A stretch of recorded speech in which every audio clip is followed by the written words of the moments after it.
Hello and welcome to Supposedly Fun. My name is Greg. I am here today to do a difficult video, maybe a controversial issue, I don't know, but I am directly responding to transphobic tweets and statements that J.K. Rowling has made, and I'm talking about my decision to remove the Harry Potter books from my bookshelves. Now look, I'm not naive. I know this is a difficult conversation to have because a lot of people have very big attachments to the Harry Potter series. Believe it or not, I am one of them. I read my first Harry Potter book around the time Prisoner of Azkaban was released here in the United States. I was just so excited and impatiently waiting for Goblet of Fire to be published in the year 2000 because I was a huge fan. I was still in high school when the first three books came out. By the time the fourth book came out, I had just graduated from high school. So Harry Potter was a huge part of my adolescence into my early adult life, and I was a huge fan, and I waited for the other books to be released, and I watched all of the movies, and I used to reread the Harry Potter books very frequently. I have not actually reread them since 2007, when the last book in the series was released. I think it was 2007. More on that later. But they were a big part of my life, and I really enjoyed them. But, I think it's important to recognize that something can still be wrong even if you loved it in the past or feel an attachment to it. I think look at everything that happened with Bill Cosby. Yes, the Cosby Show still exists. People can watch it. They can enjoy it.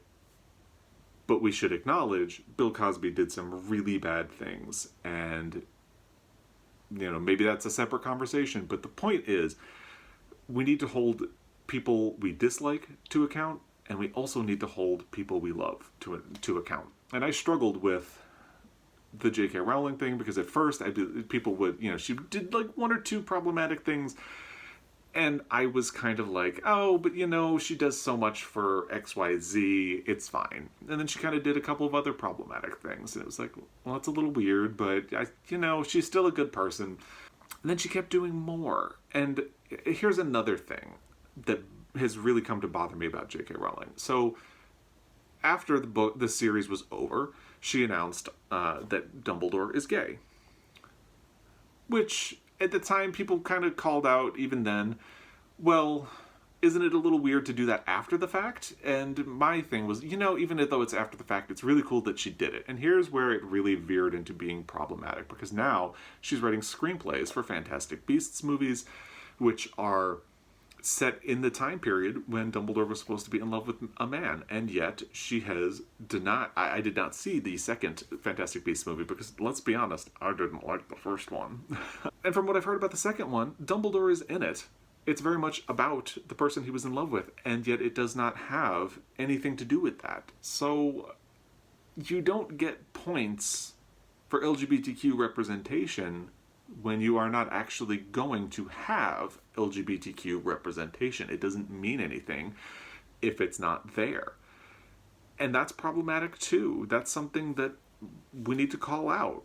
So I think part of the hard work of everything is that we need to be able to call out the bad things in people we don't like, but we also need to do that with people that we like. And hey, if you follow this channel and you disagree with some things that I say, I would love for you to tell me, because I hope I can learn to be a better person. And I only do that if people tell me. So in the spirit of that, let's calm down, not be super defensive, not tweet with hashtag I stand with J.K. Rowling, because as I'll go into, her statement is a whole lot of nothing. It doesn't mean anything. There's nothing substantial in there. So just the fact that she issued a statement does not mean she gets a pass. And we'll get into that. But I think that it's important that even if you have admired someone in the past, it doesn't mean they're perfect. So let's navigate this story. I know there are a lot of high emotions tied to the Harry Potter series. Let's try to take a breath and get through it calmly, and maybe emerge on the other side with a greater degree of understanding and compassion for each other. That's all. That's all I'm trying to achieve here. Now, I have not gotten rid of my Harry Potter books. They're actually sitting in my closet thinking about what they have done. And I don't think I'm going to get rid of them I don't know. I haven't really decided. So it's not like I'm erasing Harry Potter from the world. It's not like I'm recommending that we erase Harry Potter from the world. But it is something that I am not consciously going to be talking about or promoting or just giving space to on my shelves, because I want this to be an area for books that I love and that mean something to me and things that I want to read and want to learn more about. And I used to have Adam by Ariel Schrag on my bookshelf for a very long time, even though I hated it and I thought it was super transphobic and gross, because I thought, well, I've read this book and it's part of the conversation on my bookshelves. But really, I brought it to a used bookstore and got rid of it. If somebody else wants to read it and keep it and they get something out of it, cool. Not for me, and I don't need it in my life. And that's kind of where I'm at with the Harry Potter books right now. So basically, to run through everything that has happened, J.K. Rowling has made transphobic statements in the past, but she's been a little bit vague about backing up her reasoning for it. And yesterday, she released a statement that outlines all of the reasons for her beliefs and all of that. And it is problematic in just a lot. It's a lot. And, you can't ignore things like that, I don't think. And, if you want to talk to me about, like, well, if you're going to take J.K. Rowling off your shelf, you should take XYZ off your shelf. Like I said, I removed that book Adam from my shelf. If I really have a problem with something, I don't have it here. Do try to live a life where if I don't approve of something, I don't support it. And that's really what I'm trying to do here. I'm not trying to erase or cancel J.K. Rowling. I'm just saying I'm not going to be talking about it or promoting it anymore. Because I think the type of conversation she is trying to have is damaging and dangerous. And it's just bizarre because it's Pride Month. So why is she releasing this hateful statement now? It's gross. And with everything going on in the world with Black Lives Matter, she's bringing this up? I quickly scrolled through her Twitter feed. Haven't seen her tweet anything about Black Lives Matter or George Floyd or any of the protests that are going on. This is what she's spending her time talking about instead. This is the hill she wants to die on. Well, okay, fine. You go, JK. Now, as I was scrolling through to see things that she has said recently on her Twitter account, not only is there the statement that she released through her official website, she also shared a post about lesbians who feel terrified and neglected by the LGBTQ community because they don't want to be asked their pronouns. Like, they got an anonymous letter from a reader who said she worked for a company that asked their employees to put their pronouns in their email signature. And this lesbian who wrote the anonymous letter doesn't feel comfortable doing that because for many years, people have denied that lesbians are real women. Now that is true, and it's awful, and it should never have been done. But why would you use that as a justification to do literally the same thing to a trans person? I mean, honestly, it does not compute. It does not make sense. And it's the focus. That was the first argument. Then next, the article complains that lesbians are not allowed to express their own same-sex relationships at Pride celebrations anymore. But the proof that it links to is a tweet that doesn't exist anymore because the account that it came from has been suspended. So can't really check out what that was referring to or back up that statement in any concrete way. That article also complains that lesbians are the most underfunded and underrepresented part of the LGBTQ community, citing a very unscientific study that only accounts for the number of times the word lesbian was used in the Stonewall annual report over the last decade. And over that time, you can see that the word transgender is used. Now, first of all, that's not a statistic about funding. It's just how many times the word is mentioned. And yes, representation matters, but historically, the transgender community has been ignored by the LGBTQ community, and that is where there's a real crisis, because trans people are imprisoned more, discriminated against more, they are murdered more than the rest of the community.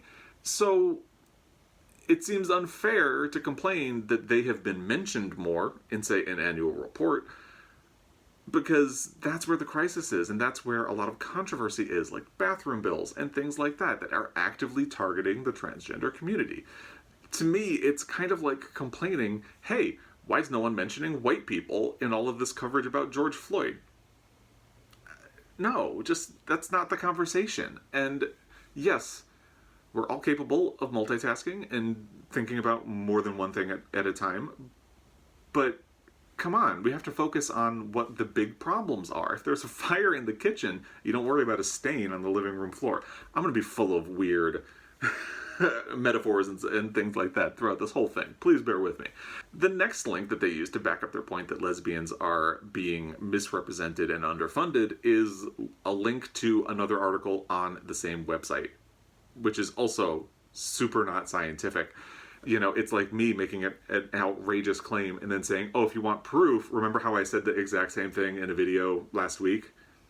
No, that doesn't work. Not at all. And that's when I bailed on that article.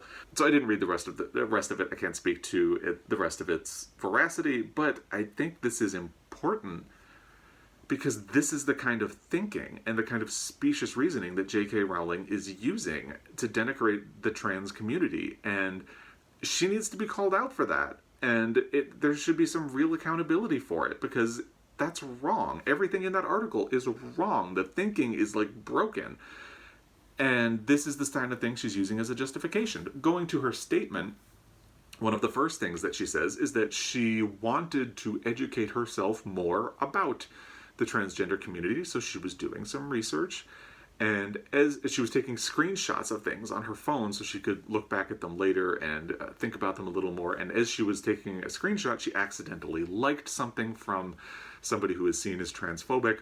And immediately she started getting hateful comments from people who were demanding to know why she liked that. Well, I have a lot of thoughts about that. First of all, if you're trying to educate yourself about the transgender community, why are you looking at things from transphobic people? You know? Do you learn about the experience of black people in America by talking to somebody from the KKK? No. You're not going to get good reasoning from them. And if this is some bizarre both sides of the story matter thing, don't do that. That doesn't help anybody. That just promotes dangerous ideas. I mean, look at what happens when mainstream media tries to talk about climate change with a both sides approach. You have scientists who agree across the board that climate change is real and running into a danger zone. And then you bring somebody on who's from a minority opinion that is not based on fact or science and promote that. And so it looks like you have two people talking. They have an equal playing field.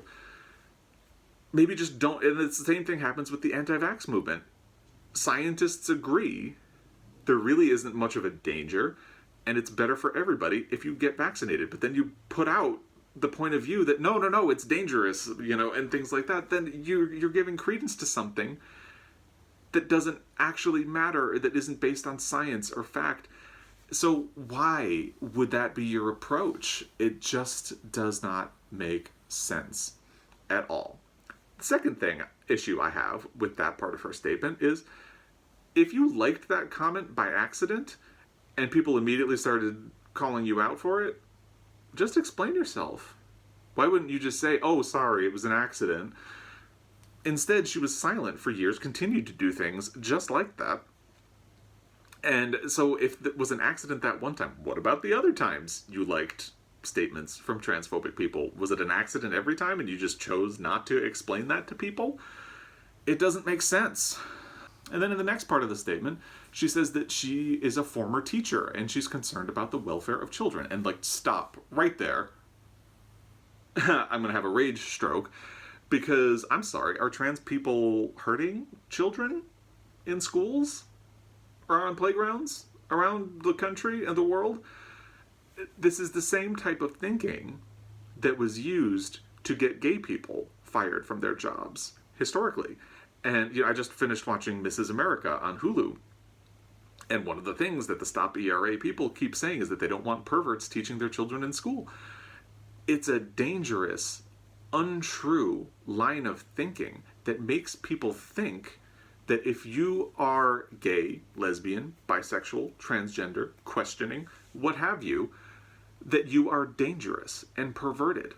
Honestly, I get nervous being near playgrounds. My niece was young, and I would take her to a playground in New York City, and I felt nervous being there because I thought people are going to, like, this isn't strictly speaking my kid. Yes, it's my niece.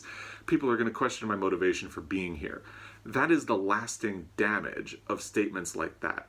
I'm afraid of being in a playground even if I'm with my niece because I'm worried that people are going to think I'm a pervert. When we first became foster parents, I worried about what our neighbors think because it's like, oh great, the gay couple that has a teenager living with them now, what's going on there? I worry about this stuff now. And I shouldn't have to worry about these things, but it's because of thinking like this that happens. And it's wrong, it's irresponsible, and it's dangerous. And then she says that she's concerned that the trans rights movement is eroding the definition of gender, which makes it harder for her to run a charity for women. And how? How exactly? Like, I mean, women still exist. You know, it just doesn't compute. You know, allowing trans people to have dignity doesn't make charity a free-for-all. And again, this same line of thinking is frequently applied to gay people. When you hear people oppose gay marriage, one of the most common things is, well, heterosexual or traditional marriage isn't going to mean anything if gay people get married. It's like, I'm sorry, how does me being married to a man mean that your heterosexual marriage doesn't mean anything or means less? Please explain that to me. It does not compute, you know.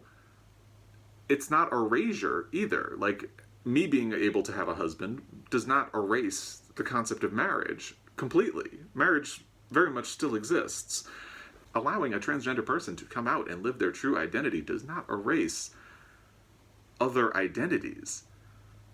You know? Acknowledging that sexuality and gender can be a spectrum and not like a black or white thing doesn't mean that there aren't realities on that spectrum. Then she says that she's concerned because some people who begin to transition change their mind later, and that's dangerous. And it's a very small amount of people who transition and then seek to go back later. I looked up the number. 0.3%. 0.3% of transgender people who begin the process of transitioning later decide that they want to go back.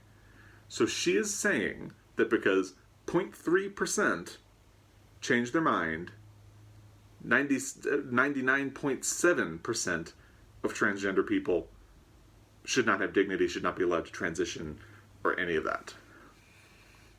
No. Absolutely not. Stop. Just stop. And don't talk about the number as if it's a lot when it's 0.3% of people. Don't, it hurts my head. Then she says she's worried about social contagion because she thinks being trans is a trend. And again, this is something that comes up when people talk about gay and discriminating against gay people. You know, it's like, oh, well, I don't want you around my kids because they might get the idea that they're gay, or like being gay is a choice and it's something that contaminates other people. No, it's not. Yeah, and she talks about how it seems odd that there are so many more transgender people now than there were before. No, it's because they actually have the right to come out now. They feel more safe and comfortable coming out. You know, you look at the last 50 years in the gay community. Gay people have always existed. They just weren't allowed to publicly live their life and declare who they are. We didn't just appear because Stonewall happened. We were always here. We just didn't have rights. We didn't feel comfortable coming out. We could have lost our jobs. It's just, God. And plus, transgender people, again, are more likely to be discriminated against, more likely to have their rights taken away, more likely to be murdered. Does that sound like something you're going to think is cool because your cousin came out as transgender? No. Then she tries to make a comparison between gender dysphoria and adolescent anxiety and eating disorders. And again, it hurts my head. You know, it's irresponsible, it's untrue. And instead of reading articles by people who don't know what they're talking about and are using biased opinions, maybe she should talk to trans people and find out what their life is like on a daily basis. I know trans people. I have heard about the realities of gender dysphoria. It is crippling. It's painful. And going back to the pronoun thing. So, a transgender person I know struggles with high school because their biological name is notably female.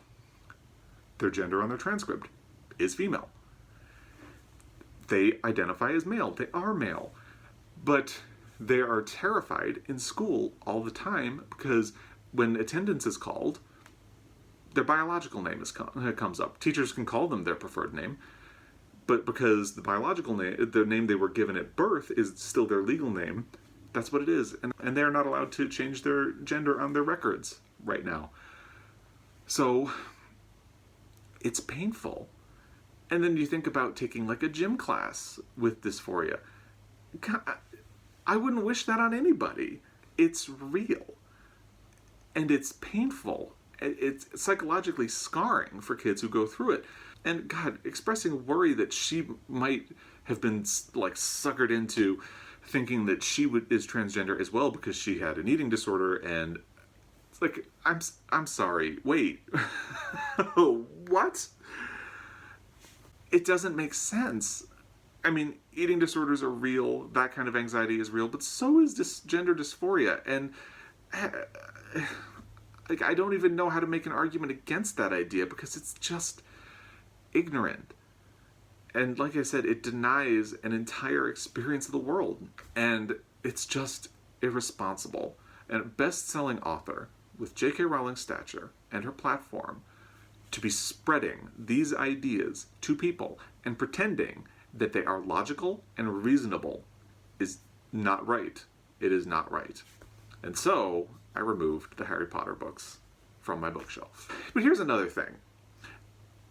A couple of years ago, I had decided I should reread the Harry Potter books because I had not actually reread any of them since the final book was published in, I think, 2007. So I thought it would be fun, like 15 years after I read my first Harry Potter book, to kind of check in with them again. And I think I read the first 3, something like that. And I got distracted. But the idea had been to read them all back to back. So I've been thinking about picking that back up, rereading all of them.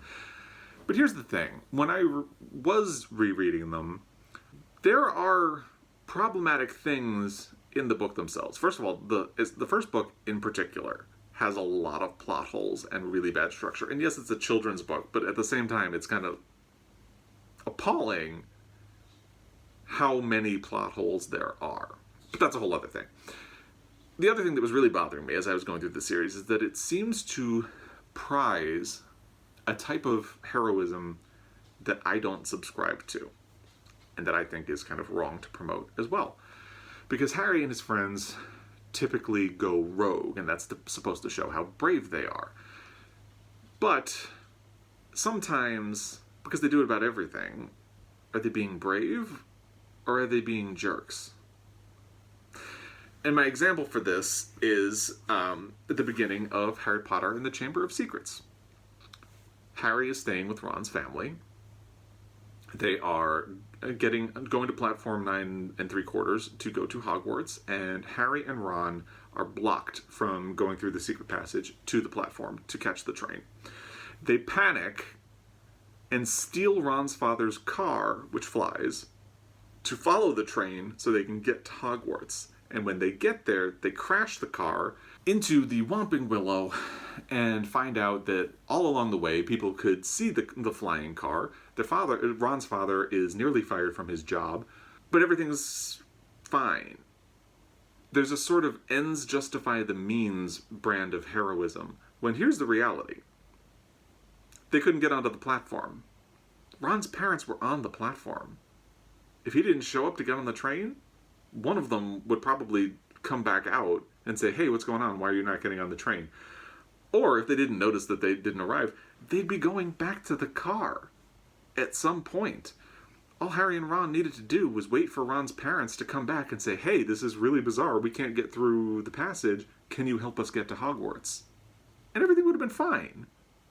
everything would have been fine.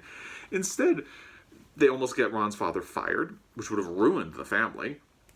They potentially expose magic. They cause all kinds of problems. They crash a car into the Whomping Willow. And you're supposed to think that's a cool adventure, when in reality, it's shockingly irresponsible and, frankly, dumb. And there are things like that all throughout the books. And I don't like that. And maybe I only really think about that as an adult rereading them, but yeah, it's problematic, even without any of the J.K. Rowling stuff. So, there it is. You know, I think it's important to call out things like this. Because when someone like J.K. Rowling, who has a massive platform, speaks out, it's important to call them on it when they're wrong. And it's important to try to make sure that maybe they'll educate themselves. Like if they're sharing information that's wrong, tell them why it's wrong.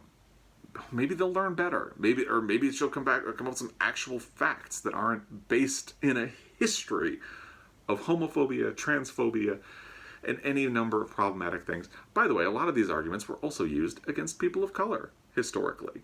You know, it's just wildly irresponsible and dangerous to keep promoting them today.